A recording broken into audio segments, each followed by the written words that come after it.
21st century medicine is advancing at a blinding pace. But many doctors are the first to admit they don't have all the answers. For every modern miracle cure, there can also be a traditional home remedy, a herbal alternative, or an ancient therapy people swear by.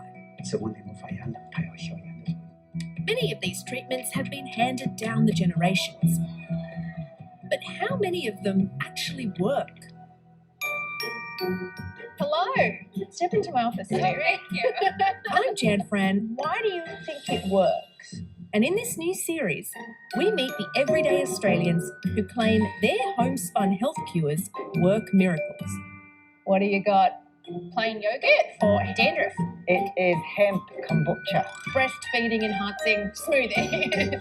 The most promising treatments will be scientifically trialled by an independent research team. All right. Good luck. Thank you so much. But first, they have to convince our team of medical experts. This could be life-changing for the health of Australians. Journalist and Dr Ginni Mansberg. I'm trying to fight my science brain. I really am. Medical research specialist Professor Ash Haque. I just have to make a confession. I'm a convert. And groundbreaking neurosurgeon Dr Charlie Teo. Everyone thinks of medicine as being black and white, that we have the answers to everything. It's not true. In fact, many of these alternative treatments may be the answer that we've been searching for decades. It cures a cough and it's a beer. Yeah. With diverse remedies. I'm a laughter researcher. I make my own deodorant. I believe I've discovered a cure for baldness. Baldness? Yeah. From the traditional. My grandfather passed down to my father, and now it's passing on to me. This is the Peruvian smell. You probably feel I've that. smelled that before. To the controversial. Drink it and you should be cured. Cured. Cured. This saved my vagina.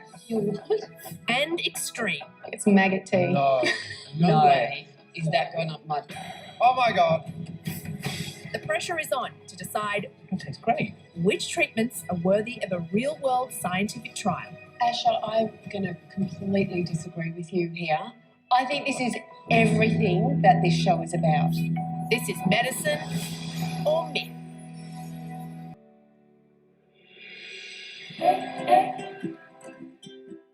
For some people, looking backwards is the key to a healthier future. Malaysian-born Andrew's respect for the past is his key ingredient to healing. My great-grandfather was a herbalist, and I've always had this curiosity and fascination, with the old Chinese herbalists. It's really important that we bring in traditional Chinese medicine into the modern world right now, because all these remedies have been used for such a long time. Chinese herbs are Andrew's passion, and he's determined to preserve his family's heritage by sharing some of their secrets. This is actually bringing back tradition and heritage and a little bit of who I am. Hello, how are you? I'm very well. Look like you've got a platter of goodness here for us. Yes, I do. This is a cough remedy, and it helped me when I had whooping cough as a child. Oh, is that how you came to know about it? That's right. My grandmother made it for me. And it's actually a really ancient Chinese remedy. So there's some kind of scientific basis behind this, do you reckon? There is. You put a couple of herbs and fruits and, together, the synergy of it just makes that formula work. What do you reckon our doctors are going to say about your remedy? Don't know. They'll have to try it. Have fun in there. Thank you very much. Andrew is hoping his soothing tea will convince the panel to study it further. Hello. Hello. My name is Andrew. I can see you've got your science goggles on. Yes, I do. They make me look intelligent. They do. And my remedy today is an ancient traditional Chinese remedy for severe coughs. This is your own recipe? I've used this since I had whooping cough as a child. And my grandmother... Here we go. So there's much more history. Much more to it, yeah. So my grandmother actually made it for me because I was coughing so much that the capillaries in my lungs were starting to break and I was starting to cough blood. Yeah, in the old Chinese, they call it the 100-day cough. And we call that in the modern Australian too. Is it really? I didn't know that. Well, those studies actually show that you cough much longer than 100 days. Yeah. Wow. So Obviously it worked. It really soothed the system and it stopped the dry cough from being that dry. Now, have you always had an interest in Chinese medicine? I am a herbalist by trade, so You've been practicing for many years now? for about 15 years.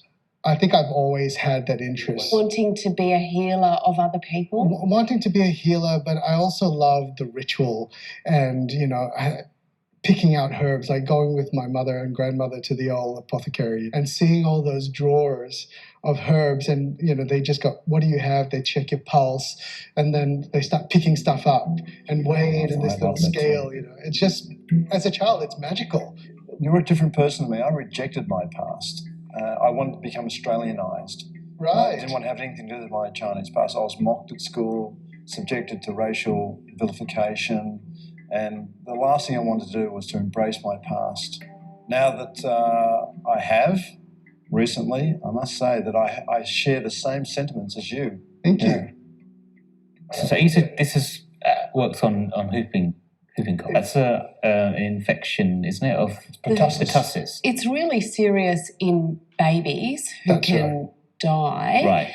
But it's just difficult with this cough that it's exhausting. But do adults get whooping cough? Well, yes. The evidence at the moment in Australia is that the group who suffer the most from whooping cough are the elderly. And they are debilitated by it. They lose their sleep, they are weakened, they are exhausted, and then they're prone to catching other things. And in fact, that's another bugbear of mine. I think we should be vaccinating more elderly people against whooping cough, because even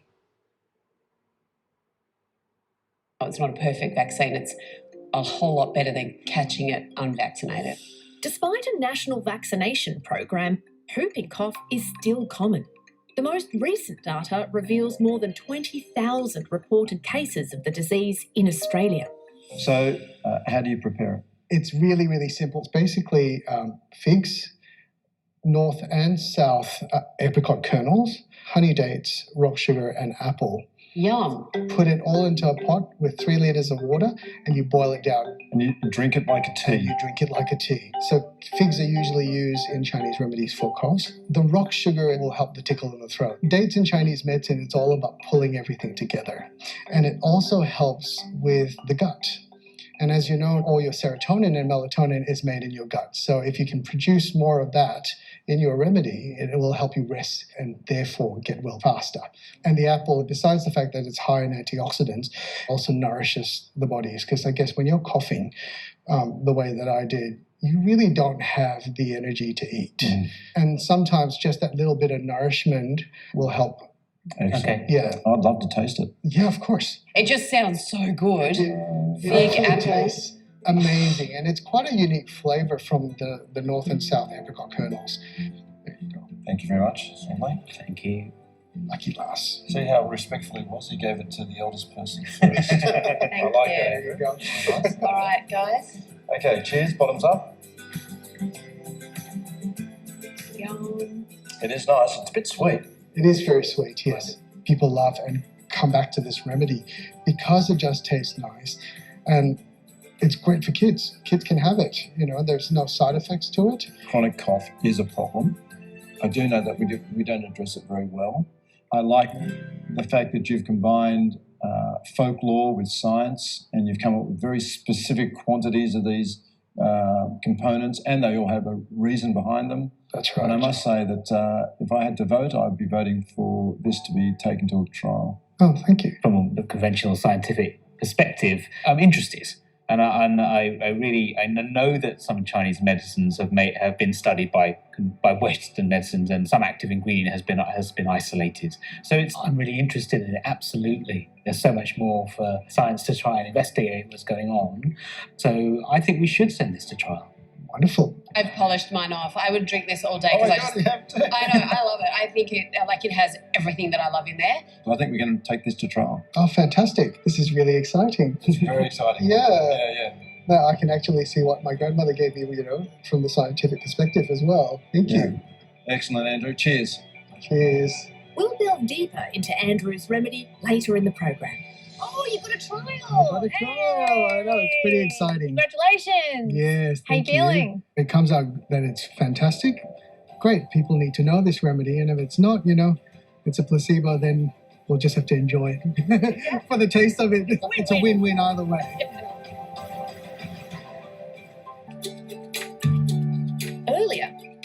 presented the panel with a traditional remedy for relieving whooping cough, which they agreed to send for further study. So I think we're going to take this to trial. Oh, fantastic. This is really exciting. Now I can actually see what my grandmother gave me, from the scientific perspective as well. Thank you. For the purposes of this study, we've enlisted scientists to give us an independent analysis of Andrew's key ingredients. Charlie's come to the National Institute of Complementary Medicine to meet Dr Caroline E. She's trained in both Western and Chinese medicine. What I think the main ingredients are that help with the cough relieving effect are apricot kernels. There have been a couple of animal trials in mice, and somehow they managed to induce cough, and they gave them a formula that contained exactly these ingredients, so the apricot kernels, and they did find that the mice stopped coughing. These here are grown in the south, and these are a sweeter, sort of gentler kernel. The apricot kernels that are grown in the north of China, so these smaller ones here. Right. So these are a bit more bitter, and they're considered by Chinese to be a little bit more toxic. Toxic? It's been reported in the traditional literature that, you should be careful, but I think that's in large doses. Okay. So I think in these doses that were prescribed in the home remedy, I think that would be okay. Okay. Potential toxicity is a serious concern, so Dr E has sent the kernels to the lab for further analysis. When we started testing the remedy and we saw that it contained alleviating, which may help to suppress coughs. Initial findings reveal the kernels contain traces of amygdalin, a plant toxin that belongs to the cyanide group. This could be a major stumbling block for Andrew. When you extract it, you could concentrate that component and then end up with a very toxic extract. So in listed medicines, there's not allowed to be any amygdalin detected. In a medicine, it's very tightly regulated. As a food, they're allowed to contain the amygdalin, which is one of the major active components. The levels that we see are quite low, so it's safe. Now that his tea is safe enough to drink, we'll find out next if it actually works.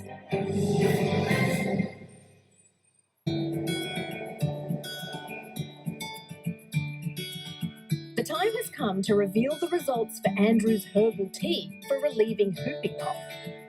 I had whooping cough as a child, so my grandmother actually made it for me. Oh, hello. Andrew. I believe you're more colourful than when we last saw you. always try to be as colourful as possible. So, Andrew, you brought us a Chinese traditional medicine herbal tea for the treatment of coughs. But we found it really interesting, and we sent it off to the National Institute of Complementary Medicine. The scientists there look at what you were recommending in your remedy to see if it actually had any of a scientific merit to it. I'm really excited to hear this. So, an antitussive agent is an anti-cough agent. Yep. In fact, two of the components have strong antitussive components in the form of a substance called amygdalin, which is a well-known antitussive. The fig has amygdalin in it, and also the North and South Chinese apricot kernels. To the extent where it's probably of the same or very similar concentration as those tested in animal studies as an antitussive agent. Oh, so, right, okay. Yeah. The concentrations were very similar to those in this particular study on mice and their reaction to a particular agent that caused coughs, and it suppressed the cough in those mice.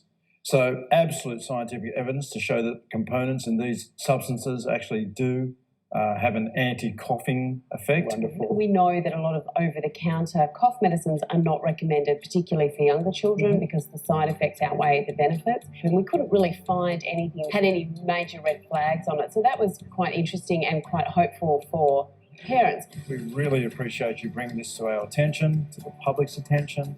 Good luck with your entire tea philosophy, and have a great day. Thank you very much. See ya. See ya. I'm really excited that this remedy truly works and it's scientifically proven now. And I'm just excited to share it with everyone. Next is Adama,